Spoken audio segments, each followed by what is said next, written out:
Lorsque j'étais enfant, j'avais peur de m'endormir, car je savais qu'au moment même où je fermerais les yeux, j'entendrais une musique lourde, emphatique, qui monterait lentement dans l'obscurité de ma chambre. Un rideau rouge s'ouvrirait ensuite sur un spectacle horrible, une sorte de pantomime funèbre, avec des enfants mutilés, des blessures, des monstres.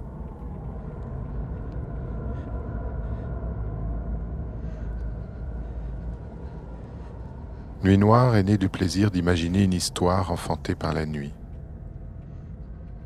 Vêtus de couleurs chaudes et sombres, des fantômes à la peau très claire habitent cette obscurité. Des personnages fragiles, insaisissables, qui sortent de cette noirceur de velours pour raconter le vert paradis de l'enfance. Ce territoire saturé de désir et de peur, ce paradis que l'on sait infernal.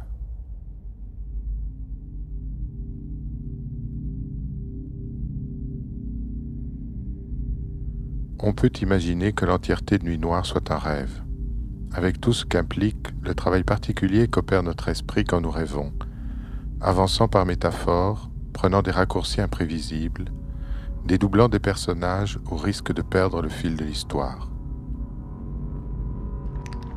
La logique souterraine du récit s'appuie cependant sur une loi stable. Ce qui arrive au personnage, c'est précisément ce qu'il craint et désire en même temps.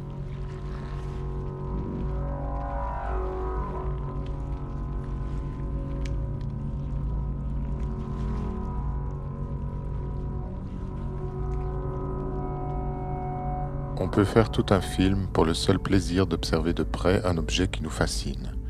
Par exemple, les insectes. Mandibules, masques, cuirasses, fétiches, chitines, pilosité urticante, élytres. Tout un jeu de formes et de couleurs pour attaquer, séduire, se défendre, mais aussi pour raconter inlassablement les grands mythes fondateurs de l'humanité. L'origine du monde, l'identité individuelle et collective, la métamorphose, l'équivalence un peu monstrueuse entre naître et mourir.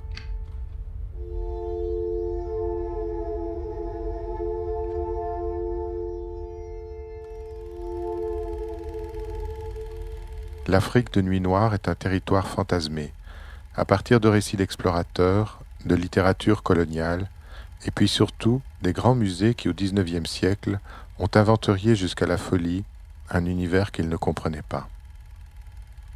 Ce qui fascine dans les musées de l'Afrique, c'est la part d'imaginaire qui a porté ce travail de nomenclature, au point de ne plus voir ce continent que comme un immense cabinet de curiosités, où se côtoient pêle-mêle des gris-gris en poils d'éléphant, des singes hurleurs, des mains coupées, des colibris multicolores, des hommes léopards, des casques coloniaux.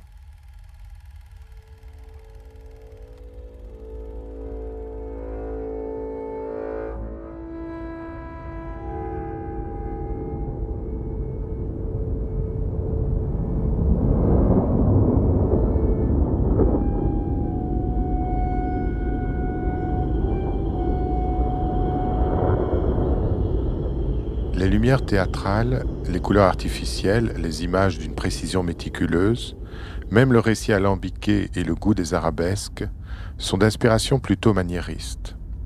Les peintres baroques savaient l'art de sublimer les gouffres de la mort et de la sexualité au moyen d'une esthétique amoureuse d'artifices formels. J'aime assez les peintres qui cachent habilement le diable sous des glacis trompeurs. Granac, Bronzino.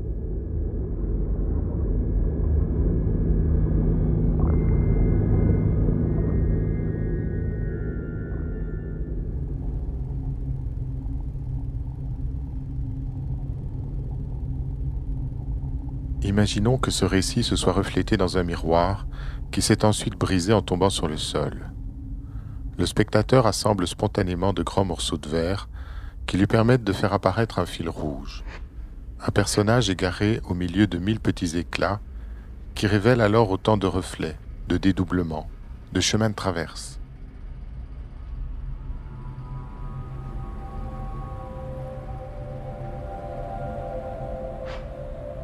On peut aussi imaginer que cette histoire est vue dans un kaléidoscope. c'est-à-dire à travers un prisme qui découpe le monde et le recompose sans cesse au gré de jeux formels à la fois aléatoires et très organisés. Une géométrie évoluant sous l'effet d'un mimétisme délirant. La structure narrative de Nuit Noire s'est développée sur cette hypothèse. Le film se plie au pouvoir souterrain des formes, au risque de devenir par moments un récit malade.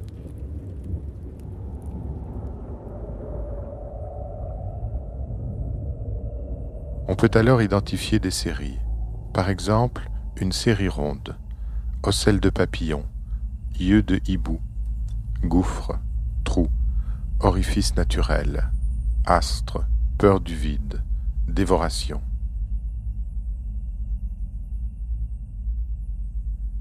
Série blanche. Particules blanches, neige, spermatozoïdes, cerisier du Japon, nacre de coquillage, verre de lait, robe de mariée. Série sanglante. Sang dans la neige, blessure, amputation, castration, carotide, aiguille dans le corps, nez qui saigne.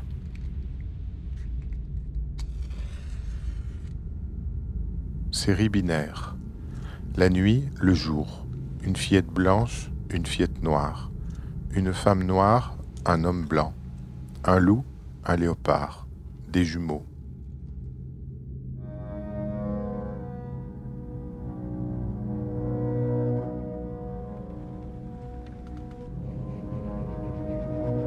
J'imagine volontiers Nuit Noire comme un tableau en mouvement à la recherche d'une scène définitivement perdue.